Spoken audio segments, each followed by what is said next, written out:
Барша қазақстандықтар үшін хабарландыру, тезірек көріңіздер. Сәлеметсіздер ме қымбатты көрермен, біздің арнамызға қош келдіңіз. Әлемде және Қазақстанда болып жатқан жаңалықтардың біріншілерден болып біліңіз келсе, арнамызға жазылып лайк басынпаңыз. Кімдер сізді тегін емдете алады? Биыл тіс емдеу қызметінің құны шамадан тыс қымбаттаған. Жай ғана жұлдырудың өзі қазір 10 мың теңгеден басталады. Ал емдеу тіс салу ақысы тіпті шарықтап тұр. Неге? Тілшіміз оның жауабын білуге тырысты. Айдана Қайрат, 32 тістің қадірін қақсағанда білесің, жай ғана тіс жұлдыру үшін қалтаңызда кемінде 10 мың теңге болу қажет. Ал емдетіп пломбалау 15 мыңнан жоғары.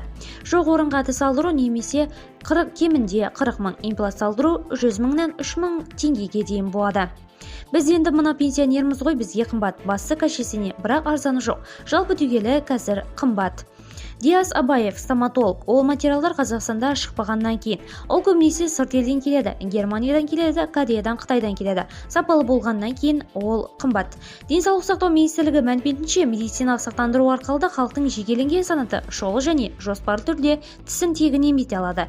Тіс дәрігерінің қызметіне жүгіну үшін стоматологиялық клиникаға барып қабылдауға жазылған дұрыс. Стоматологиялық көмекте емхана арқылы ғана емес, медициналық сақтандыру жүйесіне тіркелген жекеменшік тіс клиникалары арқылы алуға болады. Шұғыл стоматологиялық көмек алу үшін учаскелік дәрігердің жолдамасы қажет емес.